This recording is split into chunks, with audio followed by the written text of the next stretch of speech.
시대칭, 피대칭과 시피대칭 성깨짐이란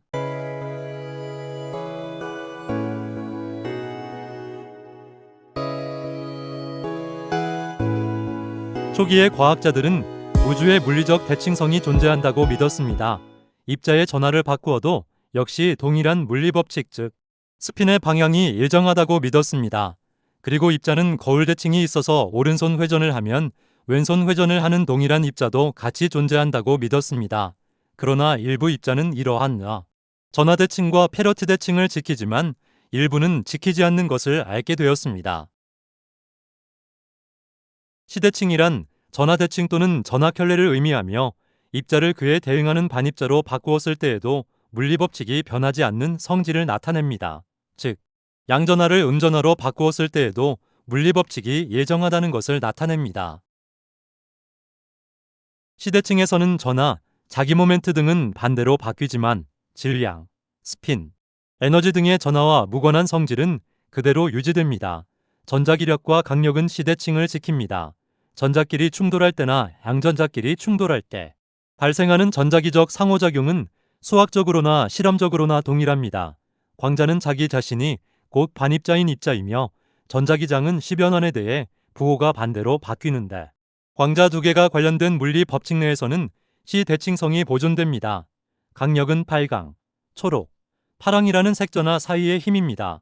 색전하는 대칭성이 있는데 시변환을 통해 쿼크를 반쿼크인 반빨강, 반초록, 반파랑으로 바꿔도 이들 사이에서 글루온이 힘을 주고받는 수학적 구조는 대칭적입니다. 과학자들은 자연계의 모든 대칭이 완벽할 것이라고 믿었지만 연구 결과 양력에서 시대칭이 깨진다는 사실이 밝혀졌습니다.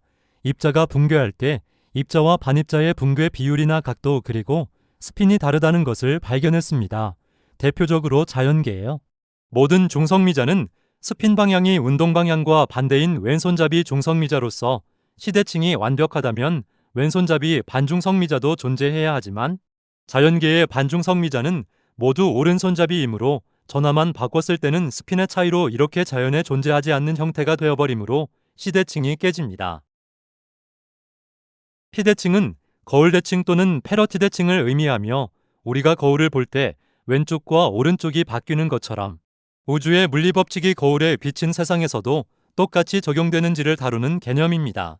즉, 왼손에 전하는 전자가 있다면 동일한 규모로 오른손에 전하는 전자도 공존해야 합니다. 1950년대 초 과학자들은 똑같은 입자로 보이는 어떤 미지의 두 입자가 양력으로 붕괴될 때 플러스 1과 마이너스 1로 각각 붕괴되며 페러티 좌우 반전을 지키지 않는 것을 관찰했습니다. 페러티를 위반하므로 이 두 입자는 똑같은 입자가 아닌데 질량과 수명이 소수점 아래까지 같아서 아무리 봐도 똑같은 입자로 보였습니다. 이를 바탕으로 1956년 양전님과 리정다오는 양력에서 같은 입자가 피대칭 깨짐의 가능성을 제안했고 이를 바탕으로 우젠슝의 코발트 60 붕괴 실험을 통해 양력에서는 피대칭이 성립하지 않는다는 사실이 밝혀졌습니다. 코발트가 니켈로 베타 붕괴되는 과정에서 방출되는 전자는 핵의 스핀, 방향 위와 그 반대 방향 아래로 즉 위와 아래가 똑같은 양만큼 튀어나와야 합니다. 그러나 실제 결과로는 전자가 핵의 스핀 방향과 반대 방향으로 훨씬 더 많이 방출되었습니다. 즉, 자연이 특정 방향을 선호한다는 사실이 드러난 것입니다. 양력에서 중성미자 역시 진행 방향에 대해 시계 반대 방향으로 회전하는 왼손잡이 중성미자만 만들어내므로 피대칭을 위반합니다. 전자기력과 강력은 시대칭, 피대칭 그리고 시피대칭을 지킵니다. 그 이유는 모든 방향의 입자와 상호작용하기 때문입니다. 전자기력과 강력은 왼손잡이 입자와 오른손잡이 입자를 똑같이 취급합니다. 입자와 반입자를 바꿔도 거울에 비춰봐도 힘의 크기와 작용 방식이 동일합니다. 그러나 양력은 오직 왼손잡이 입자나 오른손잡이 반입자로만 작용합니다. 이 때문에 양력에서는 전하를 바꾸거나 거울을 비춰봐도 시대칭과 피대칭의 물리 법칙이 성립하지 않게 됩니다. 1957년 우젠슝의 실험으로 피대칭이 깨진 것이 확인된 후 물리학자들은 시피대칭이라는 새로운 기준을 세웠습니다. 시전하와 피거울을 동시에 바꾸면 물리 법칙이 완벽하게 대칭을 이룰 것이라고 믿었습니다. 실제로 양력에서 중성미자는 시대칭과 피대칭을 각각 모두 어기지만 이것을 합쳐놓은 시피대칭에서는 시피대칭을 어기지 않고 성립하게 됩니다. 즉, 왼손잡이 중성미자를 시피대칭하면 오른손잡이 반중성미자가 되므로 이것은 자연계에 존재하는 형태입니다. 중성미자와 마찬가지로 전자도 시대칭과 피대칭을 각각 어기지만 이것을 합쳐놓은 시피대칭은 지킵니다. 그러나 1964년 제임스 크로닌과 벨 피치에 의해 시피대칭도 깨질 수 있다는 것이 밝혀졌습니다. 크로닌과 피치는 중성 K온 빔을 아주 긴 관을 통과하게 했습니다. 시피대칭 -1의 긴 수명을 가지는 K온은 반드시 3개의 파이온으로만 붕괴해야 했습니다. 여기서 시피대칭성 -1이라는 의미는 시피라는 전화반전과 거울반전의 조작을 가했을 때 부호가 반대로 바뀌는 중성 K온을 의미하며 +1은 부호가 바뀌지 않는 중성 K온을 의미합니다. 반면 시피대칭 +1인 짧은 수명을 가지는 K온은 2개의 파이온으로 붕괴됩니다. 그러므로 -1의 긴 수명을 가지는 K온이 +1의 짧은 수명을 가지는 K온으로 붕괴되는 것은 시피대칭 성위반이라 금지됩니다. 그러나 약 2270번의 붕괴 중 45번 꼴로 2개의 파이온이 튀어나오는 것을 발견했습니다. CP-1인 입자가 CP+1로 변했다는 것은 시피대칭성이 깨짐을 의미합니다. K온의 경우에는 시대칭과 피대칭을 위반하면서 시피대칭도 미세하게 위반하므로 3가지 대칭을 모두 위반합니다. 시피대칭은 입자를 반입자로 바꾸고 동시에 거울에 비추는 행위입니다.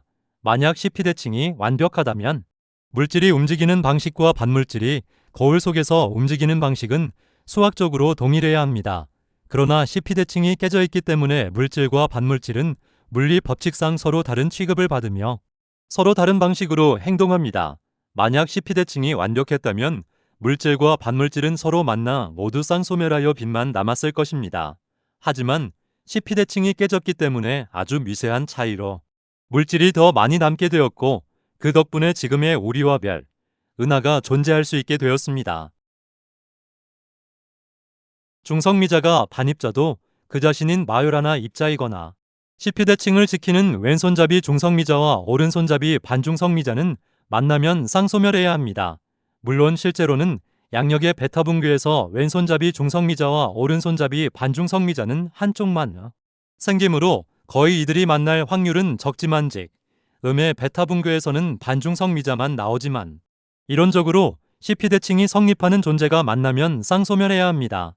따라서 우주는 99.999%로 실제로 쌍소멸하였고 시피대칭 성깨짐으로 살아남은 아주 작은 0.0001%의 입자들이 현재의 우주를 구성하게 되었다는 것입니다.